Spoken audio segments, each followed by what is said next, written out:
We are here with Tyler Rowland of Locked on Titans, little crossover in the offseason, but there is no offseason around here. You Nope, can follow him not on in Twitter football. at Tic Tac Titans. Did a little Nicholas Petit Frere in the previous segment, but now we're going to the bigger, well, can't say bigger, they're both big, one of the big men on campus, Haskell Garrett, one of the guys that got picked up via the undrafted free agent market. What were your initial thoughts, like Petit Frere, what were your initial thoughts with Haskell Garrett being picked up after the draft? Well, I was really excited about it for multiple reasons. Number one, Garrett's skill set in general, which, I could obviously dive into. Gap shooter, penetrator, quick, aggressive guy. And that fits with what the Titans do. The Titans don't have a traditional 3-4 defense where you got these big two gap embodied nose tackles that try to keep guys off the linebackers. No, the Titans want defensive linemen who can play in a 3-4 and who can play in a 4-3 because they like front multiplicity is a term that is thrown around a lot with the Titans schematically. So I think that because Garrett is not that big body, two gap and control guys, keep him off the linebacker. He's a gap shooter. He's a quickness guy. Get off the line of scrimmage, swim, get through the gaps, penetrate into the backfield, make plays. I think that fits with what the Titans want to do schematically on defense. So I like that. But also, again, going back to just the historical aspect here, 3 years in a row now, the Tennessee Titans have had an interior defensive lineman make the roster, and not only make the roster, but make an impact. In 2019, it was Isaiah Mack out of Chattanooga. In 2020, it was Teair Tart. And then in 2021, it was Naquan Jones out of Michigan State, another Big Ten guy. So I think that there is a great chance that Haskell Garrett has the ability, not only, again, because of his skill set and how it matches what the Titans want to do on the D-line, but also because we have seen historically that interior defensive linemen have a great chance to make the roster for the Titans. I think you combine those two factors, and Garrett's one of the guys. I'm just as excited about Haskell Garrett as I would have been if he would have got drafted. I think those priority undrafted free agents carry just as much weight and value as a 6th or 7th round guy. So I love the addition of Haskell Garrett for multiple reasons, really. Are there any hesitations with him joining the Titans that you have? Yeah, and I would say it's similar hesitations as with Petit Ferrer. Okay. Both of these guys are athletic dudes who have quickness and who can move and use that to their advantage. But both of them need to put on some more weight. They have to put on some more strength. And when you don't have to worry about going to class, and you don't have to worry about study hour, and you don't have to worry about dorm food, and you have an NFL contract with NFL money and NFL facilities and NFL weightlifting programs and all that. And I know Ohio State is practically an NFL level weightlifting program. I understand that. But the time and the dedication factor when you go from a boy in college to a man in the pros is just different. So if Garrett and Petit Ferrer can add more mass and add more strength to their game, I think that it gives them a much better chance to contribute much earlier on. But the skill set that they have right now with the athleticism and the quickness should be enough to get their foot in the door, but they're going to need the hard work and dedication required to not only change their habits, change their eating habits, as adults, people listening, you changed from your early 20s to your late 20s, to your mid 20s. Massive changes in who you are as a person, your priorities.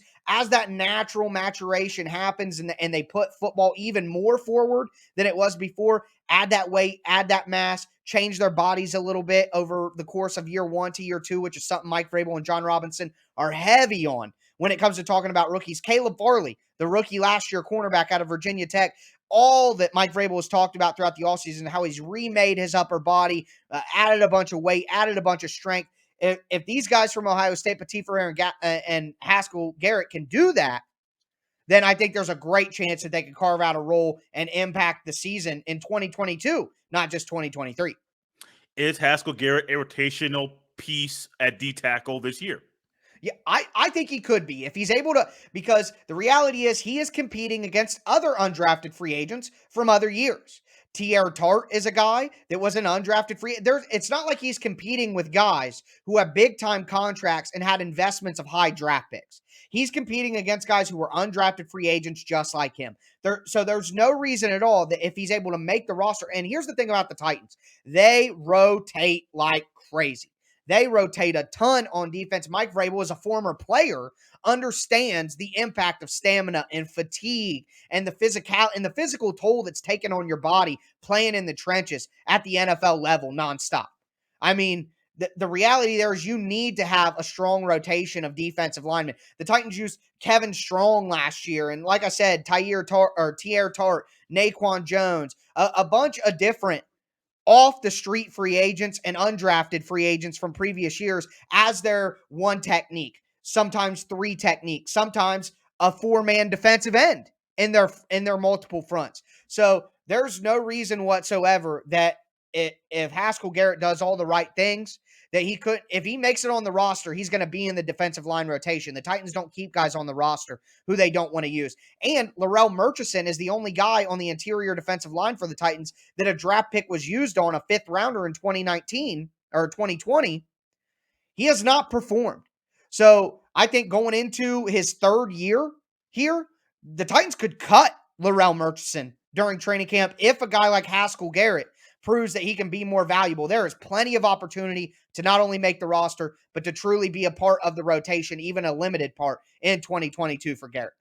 Tyler, we're going to close it out with this. And I know I talked a little bit about the rivalry previously, but that was a Buckeye blocking for Wolverine. So it's a little bit different at that point.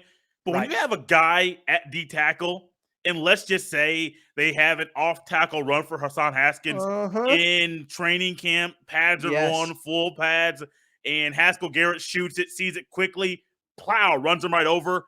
That's what I'm here for. I love to see it. Getting a little payback for what happened this past year in Ann Arbor.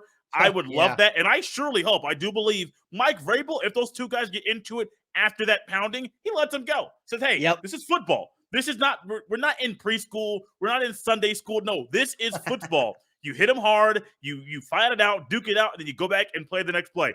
That's what I'm here for. I love it.